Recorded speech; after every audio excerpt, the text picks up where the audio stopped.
Buenas noches para todos ustedes. Agradecemos a Radio Católica Metropolitana que está transmitiendo en vivo este conversatorio y agradecemos a todos ustedes el que hayan venido esta noche. Bienvenidos al quinto conversatorio de la serie Colombia está en tus manos, tu decisión cuenta, cuyo tema es el deber y derecho de votar a conciencia, a cargo del padre Carlos Novoa, jesuita, profesor investigador en los temas de ética política y ética económica en la Pontificia Universidad Javeriana en Bogotá. También saludamos a los miembros de nuestra mesa directiva, Monseñor Ismael Rueda Sierra, arzobispo de la Arquidiócesis de Bucaramanga, el padre Gustavo Méndez, rector de la Pontificia Universidad Bolivariana, sede Bucaramanga, el padre Rodolfo Abello, jesuita, coordinador del proyecto regional apostólico de la Compañía de Jesús en Bucaramanga, la doctora Ledis Bohr, que es profesora del Departamento de Formación Humanística de la Pontificia Universidad Bolivariana. Miramos con satisfacción el camino recorrido en estos 5 meses con los temas trabajados, procurando una continuidad entre ellos. Estos temas son inspirados por la Conferencia Episcopal en su documento Construir juntos un país que sea patria y casa para todos, y propuestos por nuestro arzobispo Monseñor Ismael Rueda Sierra. El contexto actual del país, visión histórica y desafíos, análisis de las campañas en curso y de los candidatos, análisis crítico sobre el modo como los medios de comunicación y las redes sociales influyen en la opinión pública, el proceso de paz y nuestro compromiso por la reconciliación del país desde la reparación de las víctimas. En números totales netos, cerca de 3.300 personas asistieron a estos espacios formativos.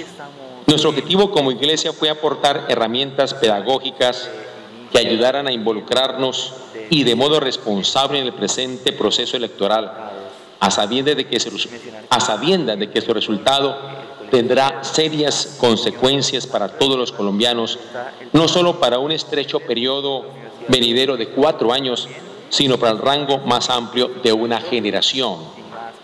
El padre Francisco de Rú, jesuita, citando a Gandhi, nos recordaba en el conversatorio pasado que mi voto es mayoría, entre comillas, mi voto es mayoría. Un voto deliberado a conciencia es mayoría y tiene un impacto decisivo en la vida a seguir de la sociedad. Por ello, el tema de hoy, el deber y derecho de votar a conciencia, es un tema que recoge lo trabajado en los anteriores conversatorios y abre los horizontes para lo que sigue. Hombres y mujeres de buena voluntad, partícipes de la construcción del bien común, esto es, lo político en su acepción más positiva, haciendo posible una Colombia distinta para bien de la que nosotros hasta ahora, creo, poco hemos conocido y queremos realmente mejorar. El plan de este último conversatorio es el siguiente. Primero, tendremos la presentación del padre Carlos Novoa sobre el tema de hoy, el deber y derecho de votar a conciencia. Luego tendremos las preguntas por parte de ustedes. Luego tendremos por parte de nuestro arzobispo, Monseñor Ismael Rueda Sierra, unas palabras de cierre sobre esta serie de conversatorios que han sido una propuesta de la Iglesia para la formación de la conciencia pública. Luego entregaremos los certificados de asistencia para quienes hayan participado en los 5 conversatorios. De verdad agradecemos a Dios pues las personas que han participado constantemente en esta experiencia formativa, y después, para realmente celebrar como debe ser en este sentido de ágape el éxito de esta experiencia formativa, tendremos una copa de vino, ¿no?, a la salida del auditorio para compartir un momento de partir amigablemente en un ambiente de fraternidad por lo que ha sido toda esta experiencia de formación. Quiero ahora pues presentar a la moderadora de este conversatorio, la doctora Ledis Bohr, que de parte de la Pontificia Universidad Bolivariana nos ha acompañado en estos 5 encuentros que hoy terminamos. La doctora Ledis Bohr, que como ya decía, es profesora e investigadora de la Escuela de Ciencias Sociales de la Universidad Bolivariana Seccional Bucaramanga, con un doctorado en Derechos Humanos, Paz y Desarrollo Sostenible de la Universidad de Valencia, España, con un magíster en Educación y Desarrollo Humano de la Universidad de Manizales. Damos un cariñoso aplauso a la doctora Ledis, moderadora de este encuentro.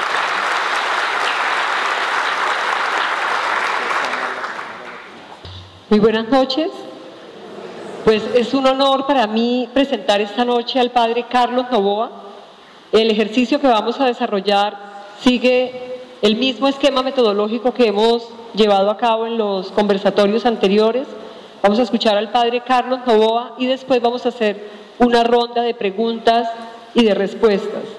El padre Carlos Novoa es doctor en teología moral, especializado en ética de la economía y de la política, profesor investigador en las facultades de teología, economía, arquitectura y en el doctorado de Derecho de la Pontificia Universidad Javeriana. Autor de más de 17 libros y 40 artículos especializados en revistas indexadas. Recibamos con un fuerte aplauso al padre Carlos Novoa.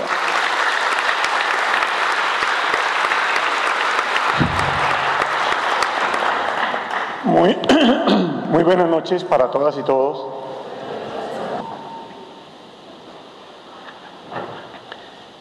Ante todo, mi agradecimiento al padre Rafael Mesa, párroco de nuestra parroquia del Sagrado Corazón, quien muy gentilmente me ha invitado a este conversatorio.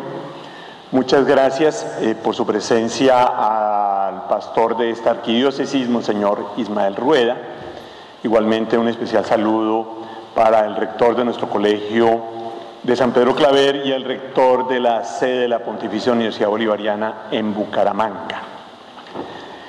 Entonces, el tema sobre el que nosotros vamos a disertar se titula Derecho y deber a votar en conciencia. A mi juicio, en este título hay que subrayar dos elementos capitales: votar y conciencia. Votar, sabemos claramente, vamos a elegir en este caso al presidente de la República y vamos a expresar nuestra opinión en tres alternativas que tenemos. Votamos por X, votamos por Y o votamos en blanco. Dada la polarización que tenemos en este país, no voy a traer nombres de nadie. X y Y, ahí ponen ustedes al que quieran. Entonces, votamos por X, votamos por Y o votamos en blanco. Y conciencia. La conciencia es el eje de la ética. Por eso, en mi exposición voy a empezar a hacer un resumen de lo que es la ética y cómo el centro de la ética es la conciencia. No se puede hablar de conciencia sin hablar de ética, porque la ética genera la conciencia y a su vez la conciencia genera la ética. Y desde el planteamiento de la ética y de la conciencia voy a señalar entonces los argumentos que nos indican de la importancia de votar en conciencia y del derecho y el deber a votar en conciencia.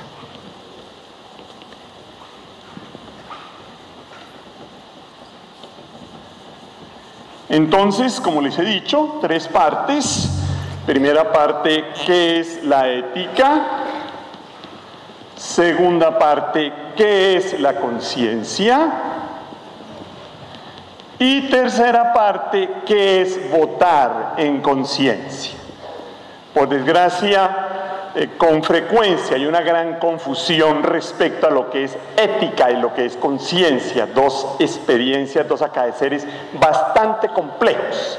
Por eso es mejor entonces marcar unos ciertos parámetros que sean punto de referencia, que nos ayuden a asumir toda esta problemática. Cuando no tenemos puntos de referencia mínimamente claros, pues evidentemente no podemos seguir adelante.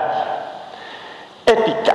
Ética es una palabra, digamos, que entra al mundo del saber por el maestro Aristóteles hace 2300 años, que es la primera persona que sistematiza el tema de la ética en dos libros que 2300 años después tienen toda su vigencia. Todos los especialistas en ética tenemos que hacer referencia a Aristóteles, estemos o no estemos de acuerdo con él.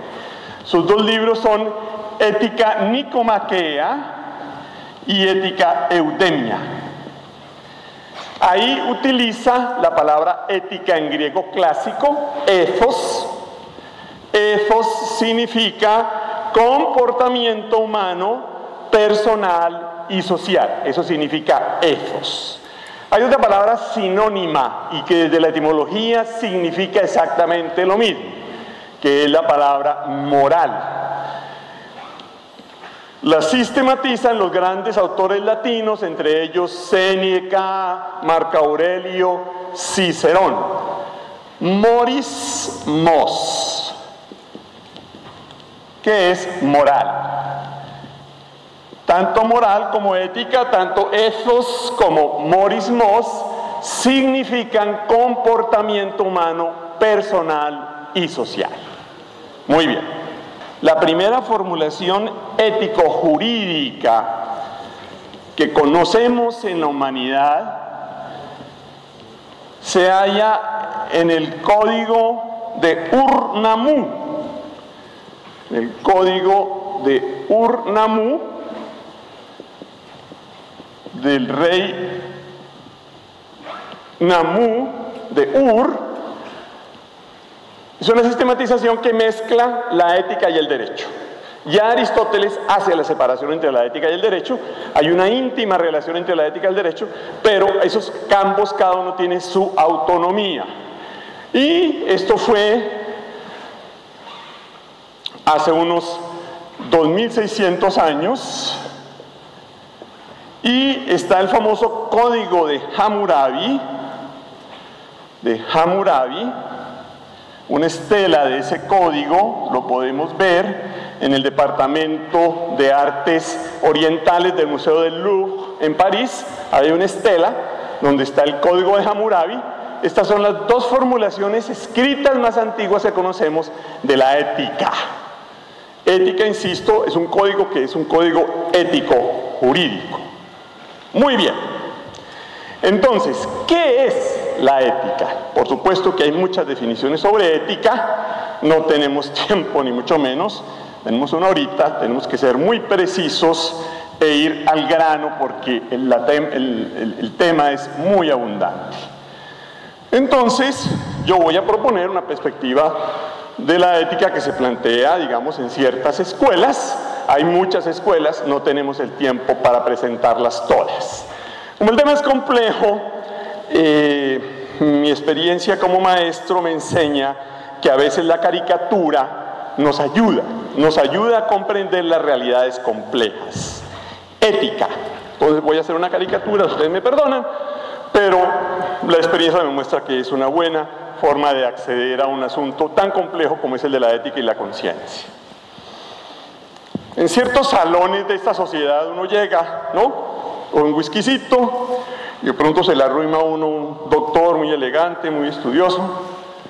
Padre, definitivamente este asunto de la ética del que hablan hoy tanto, pues bueno, eso es una cosa muy personal. Cada uno tiene su ética y cada uno define lo que es bueno y lo que es malo. Eso es un asunto de cada sujeto. Entonces yo le digo, doctor, muy bien. Ese es su punto de vista, perfecto. Yo me imagino que si usted puede definir qué es lo bueno y qué es lo malo, pues yo también tengo ese derecho. Claro, padre, por supuesto. Le dije, perfecto, doctor, quietico ahí, no se me baja del bus, ¿no? Firme, pues es lo que me está diciendo. Quietico en primera, muy bien. Entonces, mire, doctor, yo aquí en mi chaqueta tengo un Smith & Wesson, un revólver 38 del especial, como dice la salsa. Y voy a empezar por un deporte, ejercitar un deporte que se me acaba de ocurrir. Y que como yo solo soy el que determino qué es bueno y qué es malo, pues entonces esto es buenísimo. Y ese deporte se llama tiro a la cabeza. Y se lo voy a dar a usted. Entonces el tipo se pone maluco, ¿no? Le da la pálida. Pero señor, ¿a usted qué le pasa? ¿Usted no me dijo que yo podía definir lo que es bueno y lo que es malo?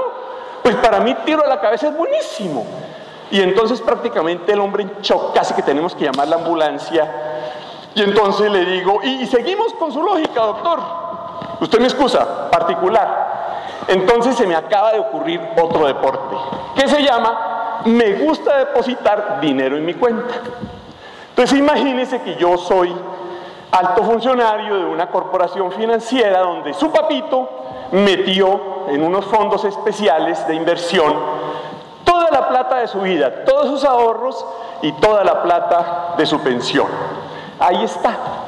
Y yo evidentemente, como soy el jefe de sistemas, yo manejo todas las cuentas. Y entonces me gusta depositar dinero en mi cuenta. Entonces yo cojo toda la platica de su papito y la paso a mi cuenta. ¿Robo? ¿Cuál robo? Si eso a mí me parece buenísimo, doctor. Entonces su papá quedó en la calle. Entonces este señor sigue maleado y yo le digo, moraleja, doctorcito, mida bien sus palabras en cualquier reunión, porque de pronto no sale vivo.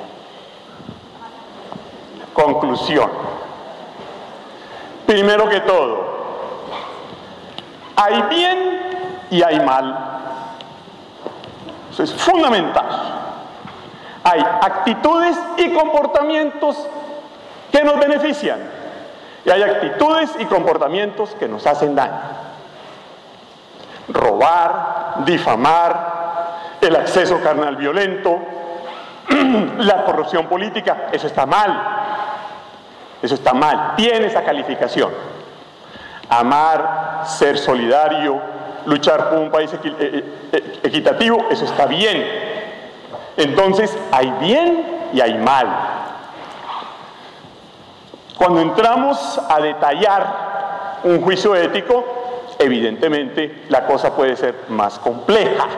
Y hay una serie de herramientas y de mecanismos que nos ayudan a hacer ese juicio ético particular. Pero hay bien y hay mal. Y ese bien y ese mal tienen dos características. Tienen una dimensión objetiva del latín objectare, y tiene una dimensión subjetiva del latín subjectare. Objetiva, yectare, en el contexto de esta palabra, poner. Fuera de mí. Subjetiva, yectare, poner dentro de mí. Entonces, en la ética hay una dimensión subjetiva mía, porque yo soy el sujeto del comportamiento. Yo soy quien decido. Y hay una dimensión objetiva, porque yo solito no puedo determinar qué es bueno y qué es malo. Entonces, si yo no soy creyente, las personas que no son creyentes están en todo su derecho, entonces lo bueno y lo malo lo determina el consenso social, el consenso constitucional. Y tengo que acatarlo, porque si no le pasa lo que le pasa a este doctorcito. Cuando cada uno define lo que es bueno y lo que es malo, caemos en lo que técnicamente se llama la anomía moral. Cada uno hace de su capa un sayo.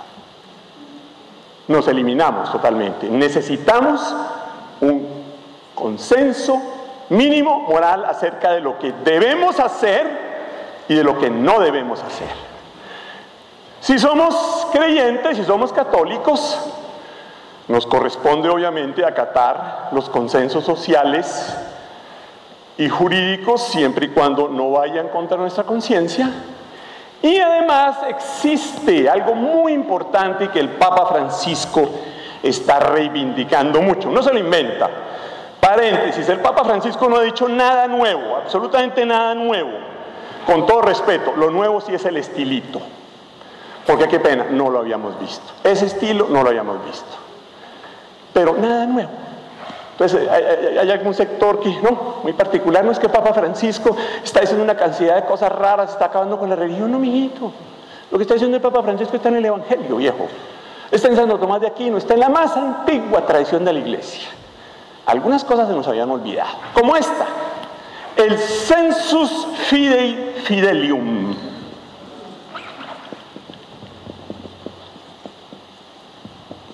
Al que le deben acatamiento, según San Agustín de Hipona, padre de la Iglesia y el Concilio Vaticano II, el Papa, los obispos todos los clérigos y toda la comunidad católica, que es el sensus fidei fidelium.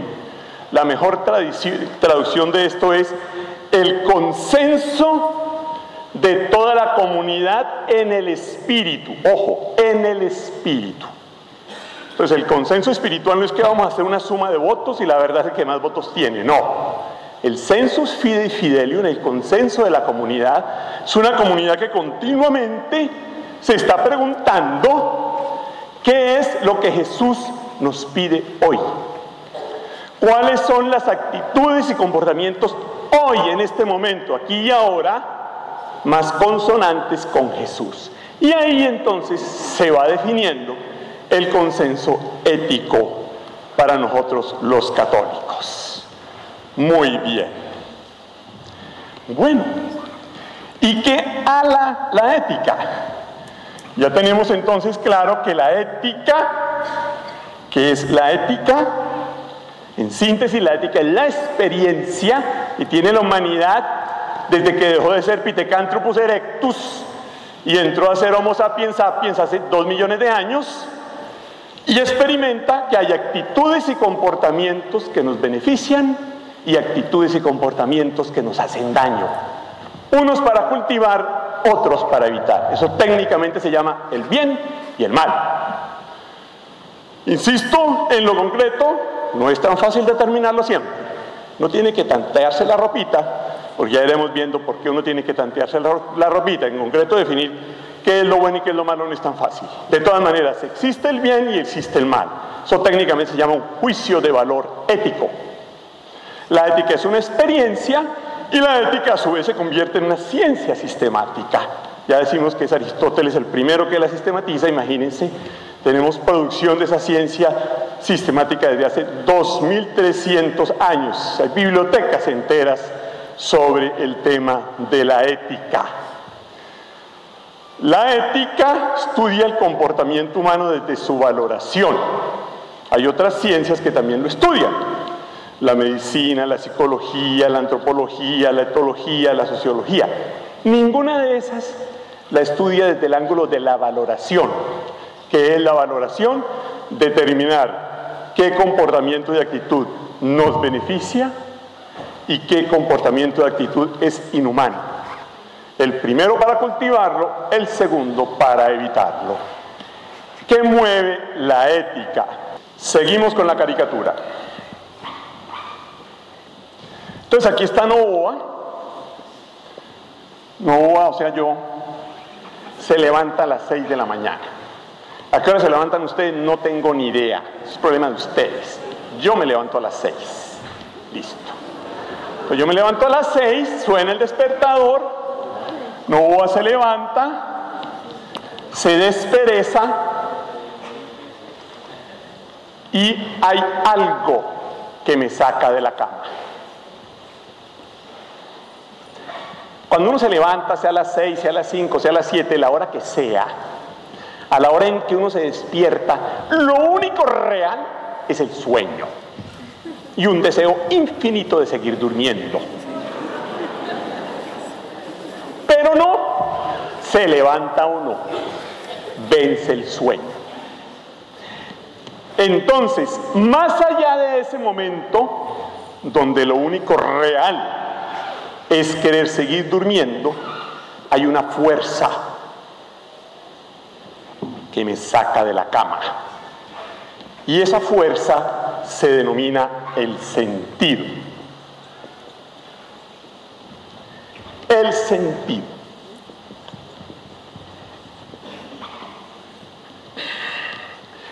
El sentido es parte de la estructura antropológica.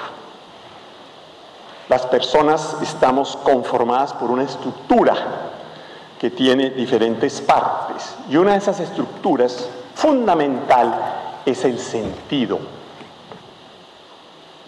Yo vivo por algo. Entonces, nos encontramos con diferentes tipos de sentido. Y todo esto que yo les estoy diciendo se denomina conciencia moral. Ahorita les voy a decir por qué todo esto que les estoy diciendo es lo que conforma la conciencia. toda la sumatoria de todo esto que les estoy diciendo es lo que conforma la conciencia moral. Por eso se los estoy diciendo. Muy bien. Hay diferentes sentidos. La lista es grande. Vamos a tomar algunos cuantos. Entonces, hay gente que le apuesta su vida a la familia. Entonces, yo me levanto a conseguir la yuquita para mi señora, para mis hijos, para la familia. Hay otros que los mueve la ciencia. Hay otros que los mueve el servicio a los demás. Papa Francisco, por ejemplo. La Madre Teresa de Calcuta. Santa Laura Montoya Upegui.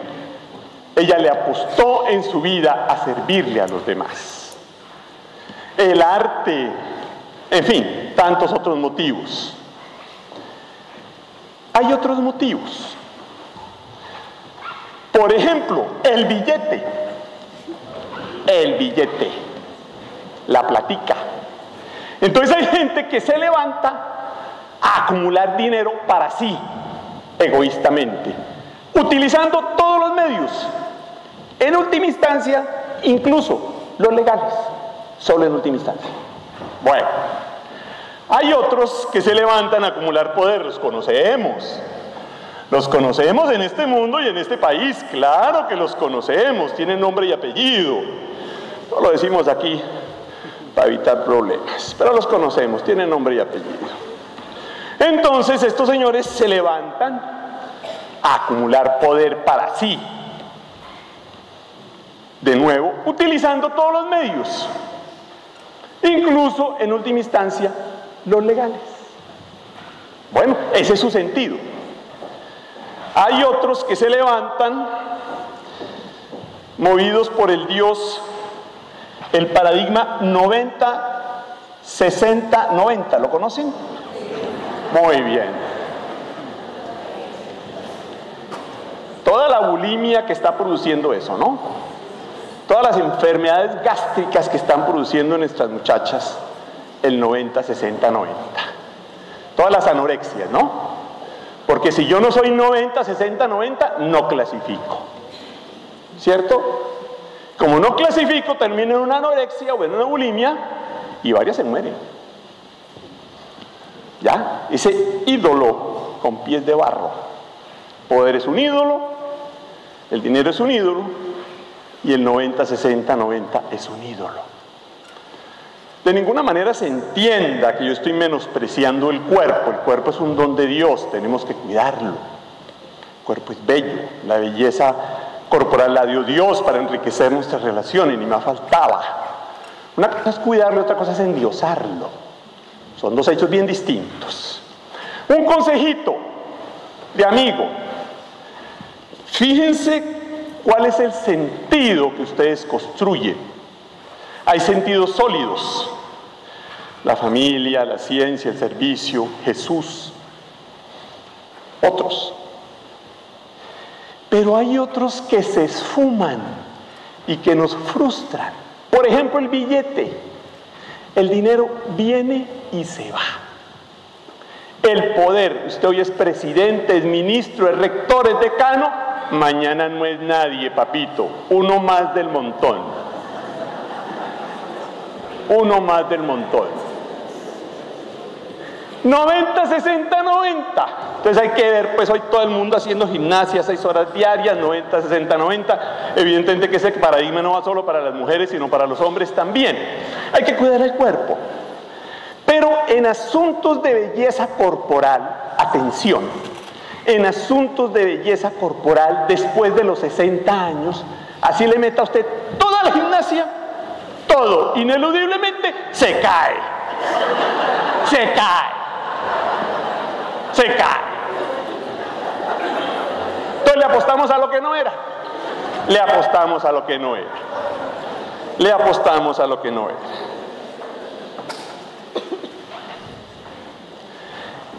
El sentido es el corazón de la ética. ¿Ya? Porque si mi sentido es servir al país, entonces yo no voy a ser corrupto. Yo no voy a hacer falsos positivos. Yo no voy a asesinar a los testigos. ¿Me explico? Bien. Si mi absoluto es el poder, si mi absoluto es el dinero, yo robo el erario público, yo estafo a las personas. Es un comportamiento inhumano. Si yo soy una persona que he optado por servir a la sociedad, si estoy en el sector público voy a ser una persona correcta, voy a atender bien al público y me voy a empeñar en que esta licitación sea transparente. Y eso nos hace bien a todos. Entonces el sentido es el corazón de la ética. El sentido, y el sentido lo construimos cada una de nosotras y nosotros. Jesús es un sentido. Jesús irrumpe en gracia, acaece, se nos presenta gratuitamente, pero Él me da la libertad de decirle sí o no. Y en ese sentido, en gracia, yo construyo mi opción por Jesús. La ética, entonces, es un constructo personal y social. Jesús, insisto, nos da la gracia. Jesús nos da primero de todo nos da una fuerza, ¿cierto?, para vivir. Segundo, nos da unos horizontes. Pero los detallitos nos toca a nosotros. A nosotros. Como decía mi profesor de teología fundamental, muchachos, del cielo no cae sino agüita, no cae nada más. ¿Me explico? ¿Qué es que Dios mandó el secuestro? No, viejita, hay secuestro porque hay una sociedad inequitativa, porque hay una sociedad donde no hay Estado, porque hay una sociedad donde campea la corrupción política. No, que es que Dios me mandó este cáncer. No, su merced. Es que su merced fuma 3 paquetes de cigarrillo diarios. Entonces, si fuma 3 paquetes de cigarrillo diarios, pues le tiene que dar cáncer. ¿Me explico? No le pasemos cuentas de que obra Dios que no son de Él, son nuestras. Son nuestras. Muy bien, sentido. Entonces, en esta relación de sentido, ¿cierto? Lo que me saca de la cama, lo que me lleva a vivir, esa relación tiene unas características muy importantes que vamos a señalar. Entonces, ese sentido, ¿qué características tiene? Es un sentido fiducial. Es un sentido que es fruto de la creatividad,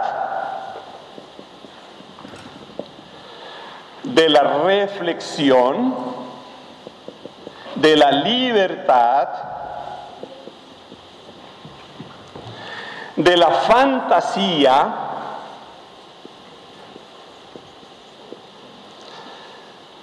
de la responsabilidad y de la imaginación. Explico. Además, la persona humana es contingente, indigente, trascendente y fiducial. Explicamos. Fiducial. El sentido es un acto de fe, así como suena. Fe viene del latín fides, que significa confiar. Entonces, esta hijita de 3 años, Pepita, la pusimos en el bautismo. Yo me muero por Pepita, su mamá, su papá, pendientes de ella, trabajando por ella, luchan para darle la mejor educación y para que el día de mañana, cuando tenga 25 años, ella haya escogido lo que quiere ser, o abogada, o bailarina, o cocinera, o peluquera, lo que le guste, y sea una mujer de bien. Yo confío en ello, pero no tengo la certeza absoluta. Porque Pepita puede terminar siendo un capo de la mafia. O puede terminar siendo una política corrupta. Y conocemos los casos. Y los conocemos. Entonces, yo tengo fe. Yo tengo fe. La construcción de sentido la hacemos porque tengo fe. La construcción de sentido la tengo porque somos sujetos de reflexión. 2 palabras latinas, reflectere. Flectere, doblar, flexión. Estoy doblando esto es una flexión. Re 2 veces, doblarse sobre sí mismo. Entre todos los seres existentes de la evolución de la materia, hay uno solo que es sujeto de reflexión, las personas. Solamente yo me puedo volver sobre sí misma y sobre sí mismo y ponerme frente a mí y decir, yo quiero construir mi vida en este sentido. Y como yo puedo construir mi vida en este sentido, puedo construir un estilo de vida, puedo construir un tipo de sociedad y puedo crear cantidad de elementos que me van a ayudar a vivir. Entonces puedo generar estos auditorios, puedo construir aviones, puedo desarrollar la medicina. Yo me doy la pena, pero no conozco la vaquita que construye aviones, no me la han presentado. O el perrito que construye estos auditorios, no me lo han presentado, qué pena. Entonces, mientras no me lo presenten, eso solo lo podemos hacer las personas. Y la reflexión es el corazón de la ética. Y la reflexión es el corazón de la conciencia. La capacidad de ponerme ante mí y decir, yo tomo esta decisión. Libertad, por supuesto. Al volverme sobre mí mismo y mí misma, yo tengo la capacidad de optar por esta vía o por aquella o por aquella. Eso se llama libertad. Porque yo me puedo volver sobre sí misma, automáticamente eso se debe a que soy sujeto de libertad, de capacidad de decisión. Y no solamente tengo la capacidad de decidir por aquí, sino que gracias a la reflexión y a la libertad lo puedo hacer de la mejor manera, o de la manera más adecuada, o de la manera más humana. Fantasía, por supuesto. Somos sujetos de fantasía. No hay tiempo, pero pongamos la frase. ¿Qué es la ciencia? Un acto de fantasía e imaginación. La aeronáutica, eso es un acto de fantasía. O sea, unas personas se pusieron a observar cómo volaban las aves y empezaron a fantasear, a imaginarse que las personas podríamos volar también. Si no tuvieran esa capacidad de imaginar, ¿cierto?, de fantasear, no se les hubiera ocurrido hacer el avión. Porque imaginan y fantasean, observan el ave y empiezan a producir ese aparato con alas que sostienen el vuelo del avión, como los aves. Y los motores lo empujan. Un acto de fantasía e imaginación, muy importante. Porque como tenemos capacidad de fantasía e imaginación, podemos construir un mundo diferente. No, padre, es que siempre ha habido corrupción. Algún personaje, en un acto absolutamente cínico, va diciendo, obviamente desde la cana, no, lo que pasa es que los hombres por naturaleza somos corruptos. ¡Error! ¡Error! No es por naturaleza, es porque nos da la gana. Porque podemos no ser corruptos. ¿Ya? Entonces se dan cuenta la importancia de tener conciencia de que somos sujetos de creatividad, reflexión, libertad, imaginación. Porque eso determina nuestro comportamiento ético. Porque eso impide aceptar, uno, que no es posible cambiar, u otro, que somos corruptos por naturaleza, o que somos malos por naturaleza. No es que la naturaleza es así, entonces por eso como la naturaleza humana es así, siempre va a haber asesinatos y siempre va a haber pobres y ricos. ¡Error! ¡Error! Hay asesinatos, hay corrupción, hay discriminación social, porque hemos optado por ella y podemos cambiarla. Responsabilidad, por supuesto. Yo realizo un acto y yo tengo que responder por él. Entonces los señores de Invercolsa, una manada de rufianes, todos ellos con doctorados en Harvard y no sé dónde, seguro van a misa todos los domingos, y le robaron a 15,000 pequeños accionistas toda su plata.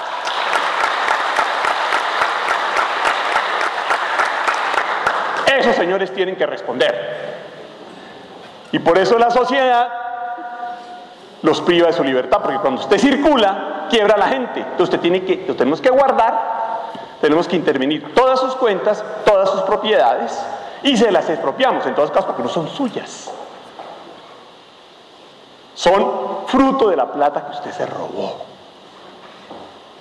Y lo mismo con la corrupción política, ese cáncer que nos está matando. Leía hoy en el tema de Reficar, ¿no? La refinería de Cartagena, se robaron 2.500 millones de dólares, 7 billones de pesos, ¿ya? Y obviamente, uno de los cafres es una sigla toda elegante, ¿no?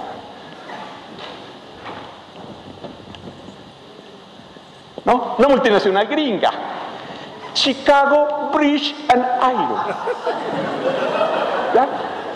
Chicago Bridge and Iron, ¿no? Rufianes, rufianes.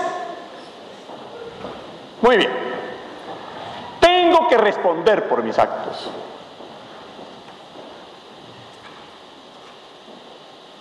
Se hace daño cuando se nos olvida que somos responsables.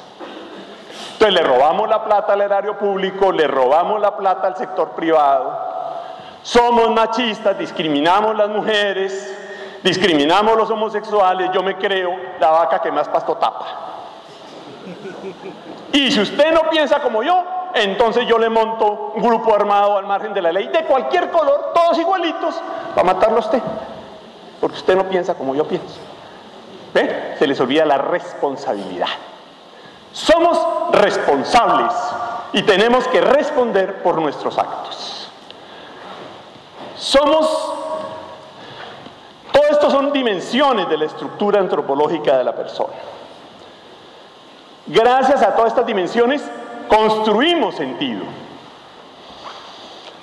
También somos contingentes, indigentes, trascendentes y fiduciales. Fiduciales ya lo expliqué. Todos creemos en algo. Todos creemos en algo. Desde la pura antropología, ¿cierto? Sin entrar a la vivencia religiosa, son las de la antropología y la antropología pura y la antropología filosófica, ¿cierto? Entonces, todos tenemos un Dios. Dios es una palabra en griego Deus y en latín Deus y en griego Theos, de donde viene teología. Dios, el absoluto, por lo que me hago matar. El sentido. Hay muchos dioses. La gente cree que Dios es solamente Jesús o Alá. No, error. El dinero, el poder, la cocaína, el alcohol, lo que llaman los workaholics, ¿no? Los adictos al trabajo. Hay muchos dioses. Otro consejito, escojamos un buen Dios, porque hay dioses que nos dan vida y hay dioses que nos matan. Entonces, somos fiduciales, somos contingentes. Contingente significa yo soy limitado. Yo solito no puedo hacer nada. Hagamos el ensayo. No, es que yo solo hago todo, yo no necesito de nadie. ¿Listo? Entonces usted va a prescindir de todo el mundo. Listo, perfecto. Para empezar, usted es cadáver en 48 horas. Porque como usted solo se basta, usted no puede abrir la llave del acueducto. Porque no ve que ahí se está relacionando con todas las personas que trabajan en el acueducto. Entonces usted no puede tomar agua, usted no puede comer nada, porque entonces está relacionando con los campesinos que cultivan, con los operarios de las fábricas de alimentos. Entonces usted se murió en un mes. Pero no, es que ya está muerto en 48 horas, porque no puede tomar nada, ni puede comer nada. Murió. ¿Me explico? Porque es que hay gente que cree que solita lo hace todo. Y las conocemos. Y como yo soy Dios y yo soy capaz de todo, entonces paso pisando por encima de todo el mundo. Ojo, contingente. Segundo, soy indigente. Indigente significa necesitado de. Por supuesto, yo estoy necesitado del otro. Y cuando yo no tengo conciencia de esa indigencia, me vuelvo un dictador, me vuelvo un dios con pies de barro. Stalin, Hitler, Pinochet, Franco, etcétera, etcétera, etcétera. Por no pasar a los dictadores que todavía están vivos y ejerciendo, dejémoslos quieticos. Entonces, ¿ve? Porque no tienen conciencia ni de su contingencia ni de su indigencia. ¿Se dan cuenta? Contingencia, indigencia, trascendencia, de dos palabras latinas, trans y scendere.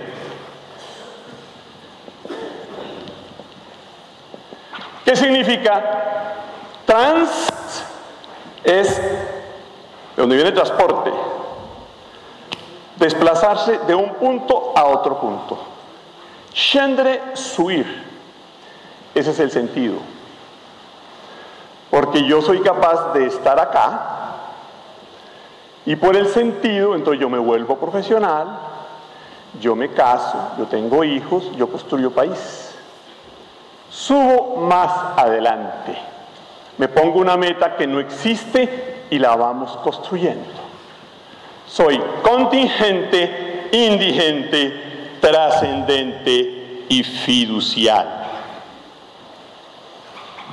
El sentido por excelencia en la corriente de la ética que yo me muevo es la alteridad.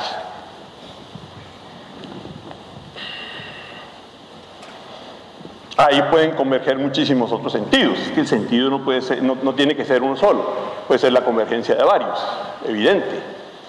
Yo puedo creer en Jesús, puedo tener una familia, puedo ser funcionario público. Ahí hay tres sentidos. ¿Me explico? Que se conjugan. El sentido por excelencia es la alteridad, del latín alter, que significa otro. Es encontrarme con el otro en absoluta generosidad y gratuidad y construirnos recíprocamente en ese encuentro y en ese darnos mutuo en generosidad y en gratuidad. Dos palabras muy en desuso, ¿no? Generosidad. Amigo, ¿cuánto tienes? ¿Cuánto vales? Principio de la actual filosofía, como dice la canción, ¿no? Muy bien. Y el Evangelio, a mi juicio, sí que nos ilustra y sí que nos enseña de la alteridad. Según los especialistas de la Biblia, que lo llaman exégetas, el núcleo del Evangelio se resume en esta palabra: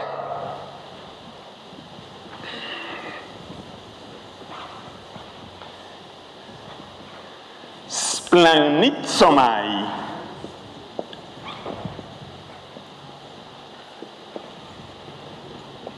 Splanizomai es una palabra del griego de la koiné que trae el Evangelio.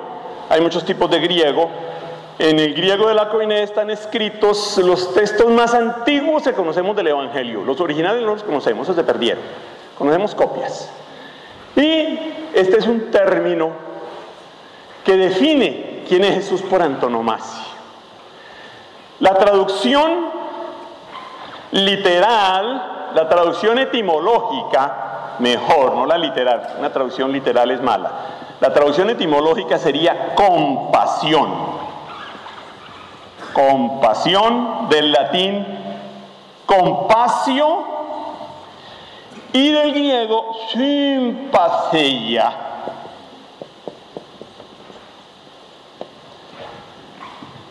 Compasión, compasio, pasio, sentir con el otro.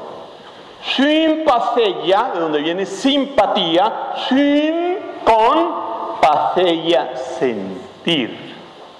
Entonces ese es el término que utiliza el Evangelio cuando nos habla: Jesús se encontró con un enfermo y tuvo splanizomai. Su dolor de ese enfermo es el dolor de Jesús. Splagnitzomai en la época, en el siglo I, en la cuenca mediterránea, es un término médico que significa dolor de parto. Intenso dolor en lo más hondo y profundo de las entrañas. Vean ustedes qué bello. Cuando Jesús se encuentra con el dolor de cada persona, siente un dolor de parto. Eso solamente lo pueden entender a fondo las mamás. Eso es lo que siente Jesús. Vean qué bello. Su dolor es mi dolor y su alegría es mi alegría. Entonces por eso encontramos a Jesús. Él va a fiestas, él se toma un vinito, él sabe gozar la vida. Y ahí están los fariseos, los puros, obviamente, los perfectos, que lo critican naturalmente. Y entonces él se aburre y les dice, cito literalmente el Evangelio, comillas, fariseos, ¿quién los entiende a ustedes? Vino Juan Bautista que no comía ni bebía y ustedes lo rechazaron. Vengo yo que como y bebo y me dicen borracho y comilón y amigo de mala gente y pecadores. Porque el dolor del otro es mi dolor, la alegría del otro es mi alegría. Si eso fuera este mundo, estábamos arreglados. Se trata de abrirse a esa fuerza del splagnitzomai que a todos nos atraviesa. A todos nos atraviesa. No siempre nos abrimos. ¿Por qué? Hay muchas explicaciones. Tenemos tiempo para darlas todas. La persona humana está atravesada por varias pulsiones. Hay dos particularmente relevantes para el caso de la ética: la alteridad y el ego. La alteridad, salir al otro; el ego, salir a sí mismo. Necesitamos una dosis de ego. Dice Jesús, le preguntan a Jesús, Señor, ¿qué tengo que hacer para llegar a la perfección de la vida? Y él responde, ama a Dios sobre todas las cosas y al otro como a ti mismo. ¿Por qué? Porque como también nos dice el Evangelio, nadie da de lo que no tiene. Entonces, si yo no me amo a mí misma, no puedo amar a nadie. ¿Qué es la ética? Buscar el equilibrio entre el amor a sí mismo y el amor al otro. Cuando se nos desequilibra, terminamos haciendo guerras, generando pobrezas, acabando hogares, asesinando personas, etcétera, etcétera, etcétera. Cuando no logramos ese equilibrio entre el ego y la alteridad. Muy bien. ¿Y saben qué? Todo esto que les he dicho es la conciencia. Y les voy a explicar por qué.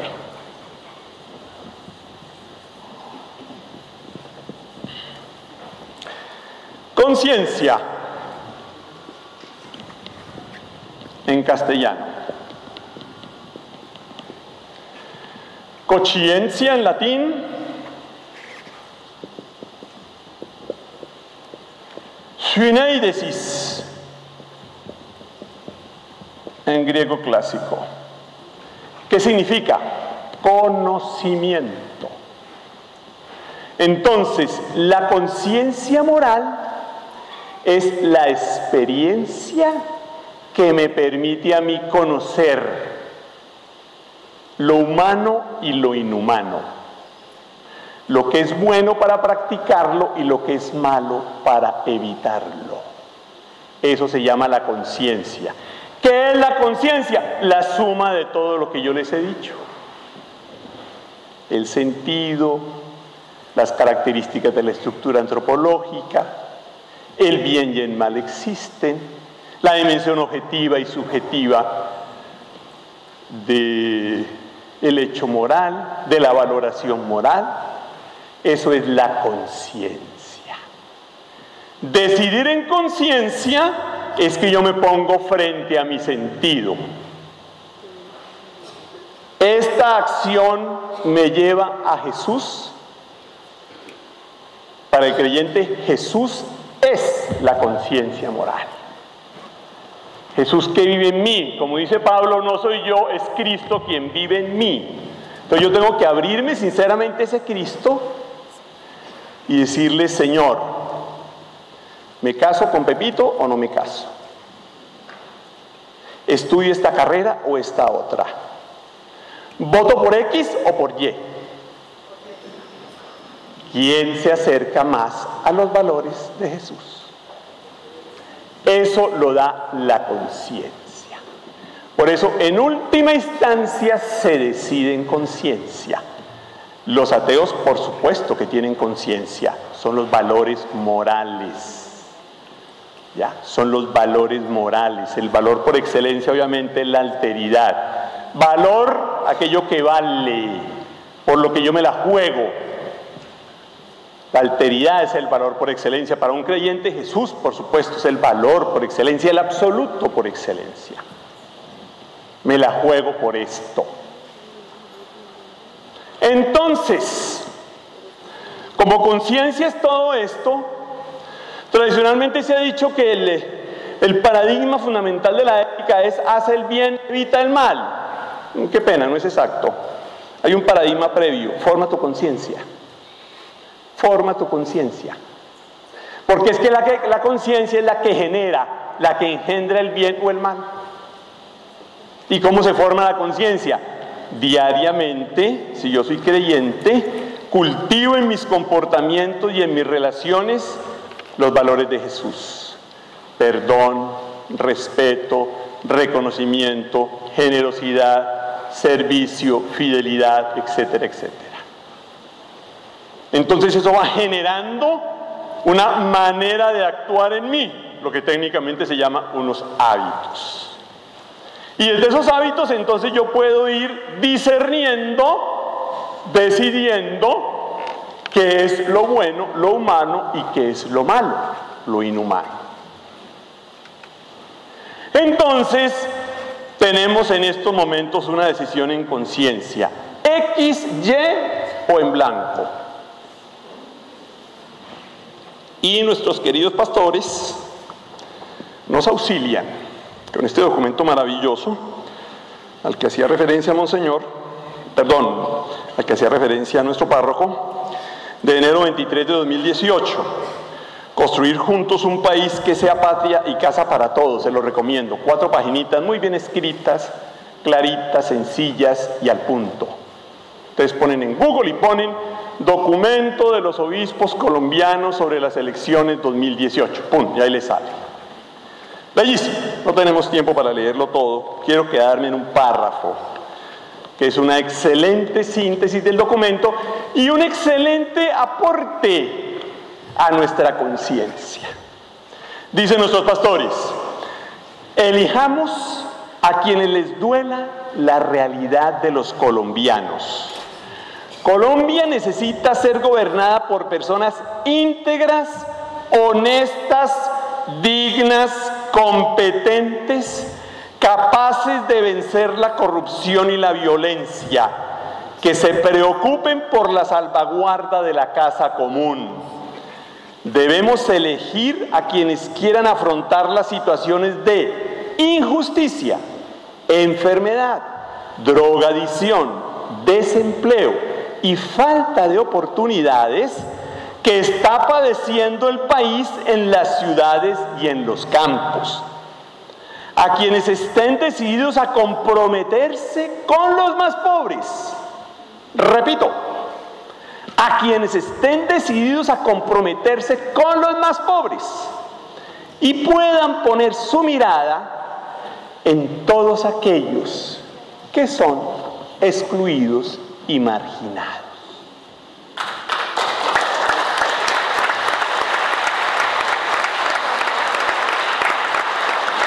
Entonces ustedes se dan cuenta, ahí podemos sacar como unos 9 criterios en lo que acabo de leer, ¿no? Entonces, ¿cómo vamos a decidir en conciencia por X, Y o en blanco? Todos los elementos de la ética nos ayuda estos criterios que nos dan nuestros pastores.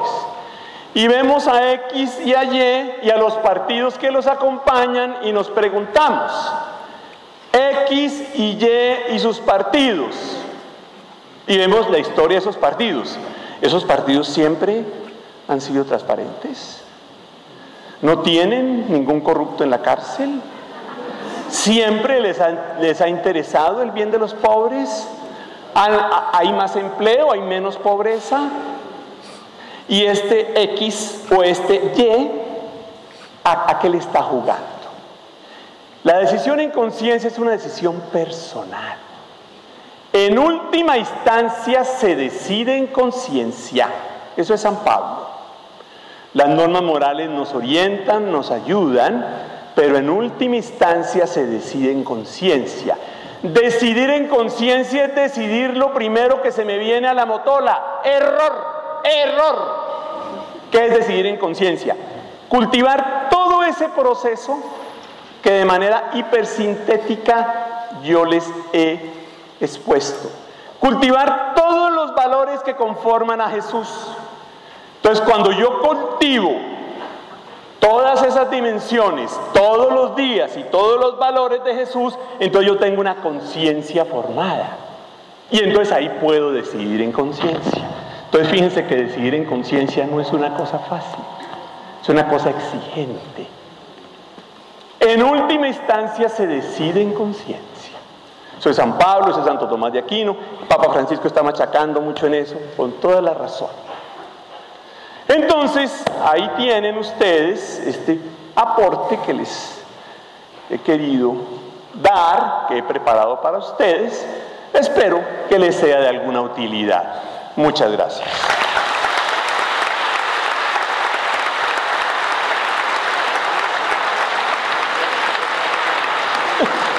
¿Qué tal?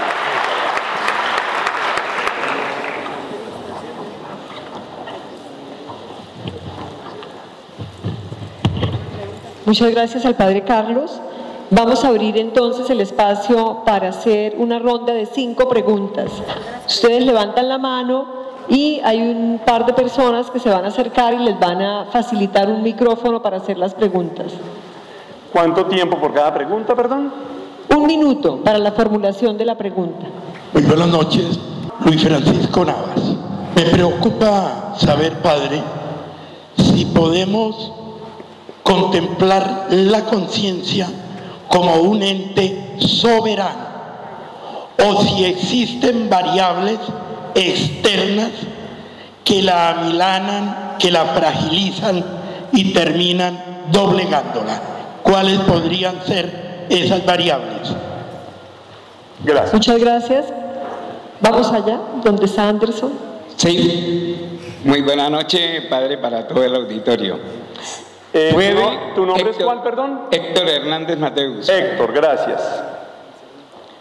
La afectación que puede sufrir el espíritu, llamémoslo, en la conciencia, por un dolor que se le cause externamente, ¿le puede desviar esos principios en la ética, Padre? Muchas gracias. Buenas noches. Mi nombre es Abelardo Esteves. La pregunta es... Perdóname, repítame tu nombre. Abelardo Esteves. Abelardo. Muy bien. ¿Cuál es tu pregunta? Padre, ¿qué opina del voto en blanco en las actuales circunstancias en donde los 2 candidatos no son los mejores de los que habían? Muchas gracias. Buenas Muy bien. noches. ¿Quién más? Mi nombre es Elsa Hernández. Elsa. Un segundo, por favor, yo anoto aquí. Elsa. Hernández. Un segundo. Elsa, te escucho. Padre, muy bonito lo que usted nos habló. Yo le hago esta pregunta. En todo lo que nos habló, no se trató los valores que tenemos en la familia. Los ¿Por valores qué? que tenemos en... La familia. ¿Por qué? Porque nosotros como padres de familia hemos acostumbrado a nuestros hijos que produzcan dinero, no valores. Y a eso es que vamos con la corrupción, porque la corrupción que se está dando, y entre esos me incluyo yo como madre de familia, no le hemos dado a nuestros hijos los valores que nos ha enseñado Jesús. Lo único que le hemos enseñado a nuestros hijos es salgan a trabajar y produzcan dinero. No estudien para que sean alguien en la vida. Y en todo lo que usted nos ha dicho, no nos comentó esos valores tan esenciales en nuestras familias. Ese fruto, esa semillita que tenemos que dar nosotros como padres, como familias que somos. Muchas gracias. Gracias. Gracias. Acá tenemos la última pregunta. Buenas noches, mi nombre es Álvaro Leal. ¿Tu nombre, perdón? Álvaro Leal. ¿Álvaro? Sí. Bueno, te oigo, Álvaro. A largo plazo, ¿qué podría hacer el Estado, la sociedad, mejor dicho, la sociedad, para cualificar la conciencia política del ciudadano? ¿Y qué podría hacer la Iglesia para cualificar la conciencia política de los fieles? Muchas gracias. Ya es una tenemos primera ronda, 5 ¿no? preguntas, sí. Le damos la palabra al padre Carlos Novoa para que él responda las 5 preguntas que acabamos Muy de bien. hacer. Un segundito, estoy aquí acabando de escribir. Bueno, mientras tanto les recordamos que después de la respuesta del padre Carlos, vamos a tener las palabras de Monseñor Ismael Rueda Sierra y posterior a ello vamos a hacer la entrega de los certificados a las personas que han venido a los 5 conversatorios. Y después, para finalizar, los invitamos, como decía el padre Misael, a una copa de vino. Bueno, Luis me pregunta si la conciencia es soberana o tiene un control externo. Luis, recuerda lo que he subrayado.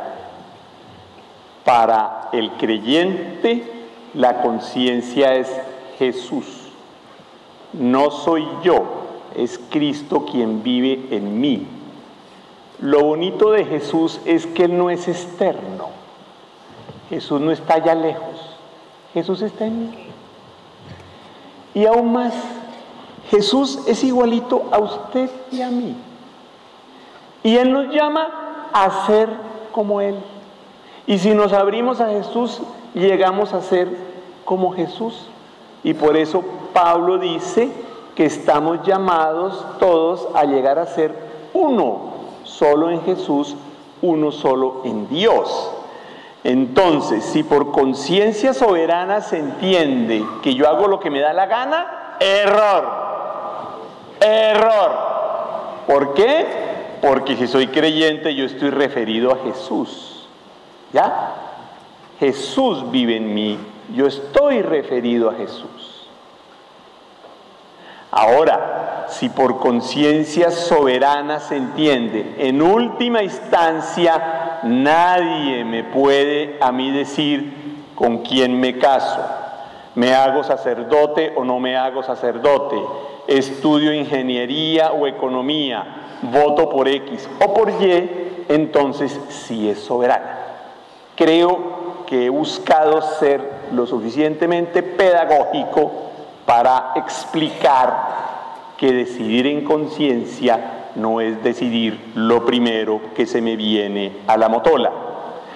Héctor hace una pregunta muy compleja. ¿Un dolor fortísimo puede cambiar los valores?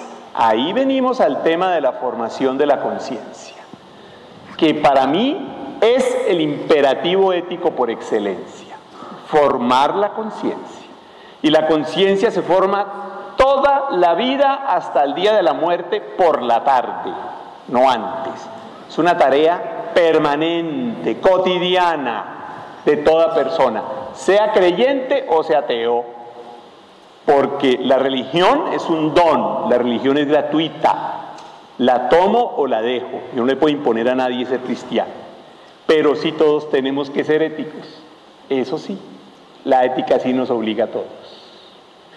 Entonces, si yo tengo unos valores muy cimentados, es probable que un dolor me haga tambalear, por supuesto, tambaleó a Jesús, ¿le parece poquito? Acuérdense, Jesús que se desvive toda su vida por los demás, y los humanos le pagamos torturándolo, masacrándolo y clavándolo en un palo. entonces él grita esa expresión terrible: Eloí, Eloí, lama sabactani. Dios mío, ¿por qué me has abandonado? Él siente el abandono de Dios, sus valores se sacuden. Pero como él evidentemente es por antonomasia cultivo de conciencia, antes de dar el último aliento, exclama: Padre, en tus manos encomiendo mi espíritu.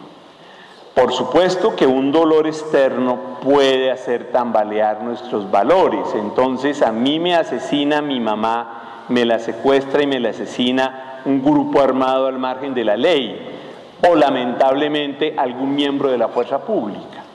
Y entonces evidentemente eso me puede generar un deseo de venganza contra ese grupo armado al margen de la ley o contra la fuerza pública. Y es natural que mis valores tambaleen. Pero si yo soy una persona con una conciencia muy bien formada, y si soy cristiano, por ejemplo, y he dejado que Cristo crezca en mí, ese dolor se convierte en perdón y reconciliación. Ojo, perdonar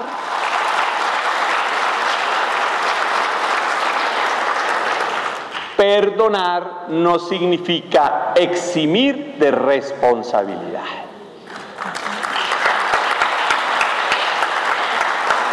Si a mi mamá la asesina XYZW grupo, ese grupo, legal o ilegal, tiene que responder y tiene que reparar la falta. Ahora, como cristiano estoy llamado a perdonar y estoy llamado a no quedarme en esa herida, ¿cierto? Hurgándola de manera morbosa y proclamando a los cuatro vientos: la única solución a los problemas del país es las armas y la guerra, y hay que acabar contra esos Bueno, dice Abelardo: ¿yo qué opino del voto en blanco? Porque ninguno de los dos sirve. Yo no he dicho que ninguno de los dos sirva, para empezar, eso que quede claro.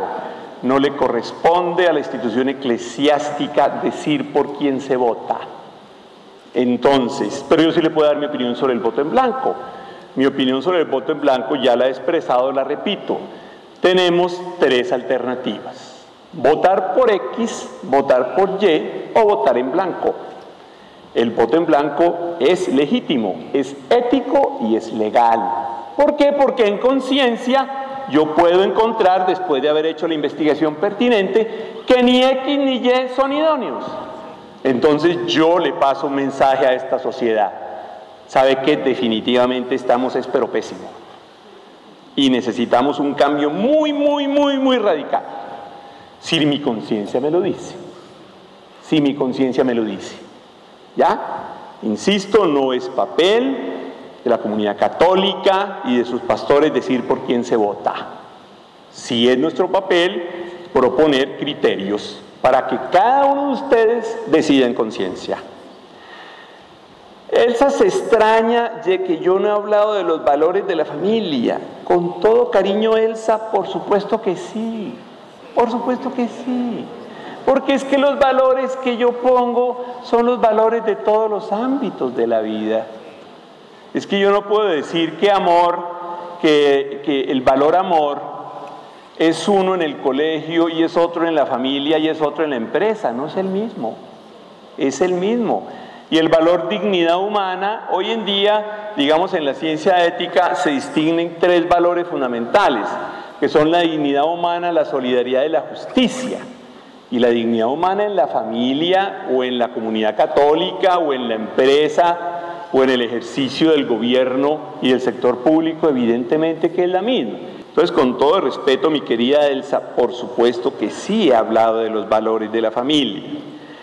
Usted hace una pregunta muy compleja y que pues evidentemente es una pregunta que debe responderse toda familia aquí presente. ¿Qué le estamos dando a nuestros hijos? ¿Les estamos comunicando esos valores? Si somos creyentes, les estamos comunicando con nuestro testimonio a Jesús el valor por excelencia para un creyente? Y si no lo soy, ¿le estoy comunicando pasión por la dignidad humana, por la solidaridad, por la justicia? ¿O solamente le estoy comunicando amor por el dinero? Dolorosamente conozco ambos tipos de familias. Unas que comunican valores éticos, otras que comunican ese valor antiético de la sed del dinero y del poder. Ahí nos queda esa pregunta. Y finalmente Álvaro me pregunta ¿qué podría hacer el Estado y la Iglesia para formar la conciencia política del colombiano? Yo amplío la pregunta. ¿Qué puede hacer el Estado? ¿Qué puede hacer la Iglesia? ¿Qué puedo hacer yo? Bueno, empecemos por yo. Eso es bonito, empezar por uno, ¿no? Entonces, ¿yo qué puedo hacer? Pues yo puedo hacer, aquí me están señalando con mucha sabiduría, por ejemplo, lo que estamos haciendo acá. Ya, entonces el Padre Misael, con gran acierto, nos convoca para que nosotros analicemos cuál va a ser, mejor dicho, para recibir herramientas, exactamente, que enriquezcan nuestra decisión en conciencia frente a esta gravísima responsabilidad de las elecciones, de los cuerpos colegiados y del presidente de la República. Eso es algo que yo puedo hacer. Yo puedo hacer mucho por formar, primero que todo, mi conciencia política, segundo que todo, la conciencia política de la familia, y tercero que todo, la conciencia política de los demás. No, porque es que uno se encuentra en ciertos salones, ¿verdad?, cuando lo que se cultiva es: no, padre, aquí lo único que necesitamos es la fuerza, aquí lo único que necesitamos es un golpe militar para que acabe a todos esos ta. ¿Ves? Estás dañando la conciencia política. Estás cultivando sentimientos de odio, de venganza y de retaliación. ¿Ves? Que ya salen de ti y están invadiendo la sociedad. Entonces, cuando yo tomo conciencia que la retaliación y la venganza no nos producen sino más muertos, y opto por el perdón y la reconciliación, por ejemplo, estoy formando una conciencia política. La conciencia política de la reconciliación, lo que nos genera una sociedad de reconciliación y un estado de reconciliación. ¿Qué puede hacer la Iglesia? Ojo, Iglesia somos todos, ¿no? No nos cansaremos de repetir eso. Iglesia somos todos. Iglesia no es solamente el obispo, Iglesia no somos solamente los presbíteros, somos todos. El obispo, los presbíteros somos ministros, servidores de la comunidad, pero somos todos. Entonces, ¿qué podemos hacer la Iglesia? La pregunta es, ¿qué podemos hacer todos católicos por el cultivo de la conciencia política de las personas? ¿Y qué puede hacer el Estado? Volvemos a lo mismo. Uno de los graves problemas de este país es que no tenemos conciencia de Estado. Creemos que el Estado es una cosa que está allá, a la que entramos a saco a ver cómo nos la robamos. No, eso no es el Estado. Estado somos todos. Yo soy Estado. Yo soy gobierno. Yo tengo la responsabilidad de construir el Estado. Primero, votando responsablemente. Y segundo, ejerciendo el control que debo ejercer como ciudadano sobre la gestión pública. Y ahí entonces exigir los caminos educativos y las prácticas gubernamentales que lleven a la constitución de una conciencia política y al cultivo de una conciencia política ética y humana. Muchas gracias.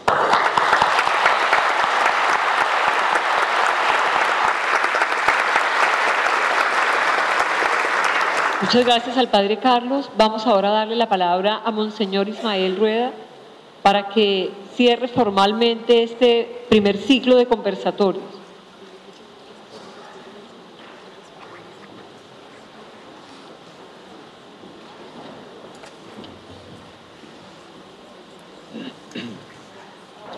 Muy buenas noches, estimados amigos y amigas. Le agradezco mucho al Padre Misael y su gentileza al pedirme que haga estas últimas palabras al final de estos conversatorios Lo hago con mucho gusto y brevemente.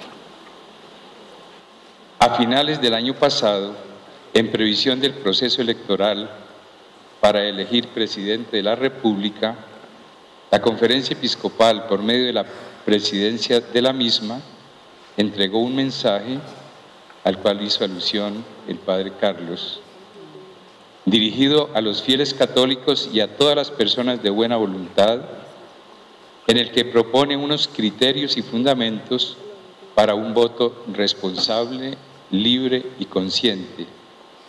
Para situarnos, los enumero brevemente. El Padre Carlos enumeró uno. 1. Involucrémonos en el proceso electoral, derrotemos la indiferencia y comprometámonos. 2. Reforcemos con el voto el comportamiento ético de nuestra sociedad y acabemos con la corrupción. 3. Exijamos campañas transparentes y que favorezcan la unidad. 4. Analicemos cuidadosamente la trayectoria y las propuestas de los candidatos. 5. Pensemos en las necesidades más urgentes de nuestra nación. 6.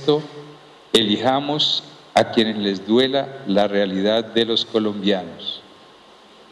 Y 7. Aseguremos el país sobre valores fundamentales y protejamos su institucionalidad.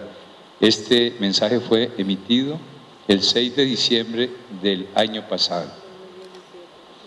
Para atender a este llamado, el Padre Misael Mesa Rueda, párroco de la Parroquia del Sagrado Corazón de Jesús, y la comunidad jesuítica que sirve apostólicamente a nuestra arquidiócesis, propuso la realización de 5 conversatorios con el propósito de contribuir a que los ciudadanos que así lo quisieran tuvieran la oportunidad de compartir un espacio pedagógico y de discernimiento en torno a los temas sugeridos por el episcopado y de esta manera emitir su voto en conciencia, mejor informados y con libertad. Las Pontificias Universidades Javeriana y Bolivariana y otras importantes instituciones de apoyo facilitaron el serio y bien documentado desarrollo de la temática, puesta en consideración de todos los participantes, que bien sabemos contó siempre con auditorio lleno, incluso insuficiente por el interés despertado y la seriedad y exposición solvente de los temas. Al concluir hoy esta fase de los conversatorios, quiero agradecer sinceramente por su trabajo y eficaz gestión al Padre Misael Mesa, a la comunidad de los padres jesuitas, a las universidades e instituciones de apoyo, a los expositores, a la moderadora, la doctora Glenis, a la Delegación de Comunicaciones de la Arquidiócesis y a todos y cada uno de los participantes que con ponderado criterio, capacidad de escucha y libertad de conciencia acudieron y tanto aportaron a este importante ejercicio. Abrigamos la esperanza de que estos conversatorios hayan contribuido a avanzar en la cada vez mayor madurez política que anhelamos para dar siempre un paso adelante hacia la construcción de un país que sea patria y casa para todos y abrirse al futuro con esperanza, como nos exhortaba el Papa Francisco en su visita a Colombia el año anterior, en la medida de poder conocer objetivamente la realidad, discernir con acierto sobre lo que acontece y decidir con responsabilidad el presente y futuro de Colombia, entre otros recursos, con el voto en conciencia. Colombia está en tus manos, tu decisión cuenta. Muchas gracias a todos y a todas y que Dios los bendiga siempre.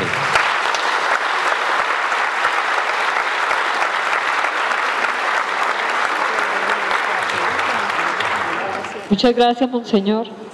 Vamos a pasar ahora a la entrega de los certificados de asistencia por su deseo de formarse en estos 5 ámbitos de lo que nosotros denominamos la ciudadanía política. Un cariñoso aplauso para todos ustedes, por favor, por su participación e interés en toda esta experiencia.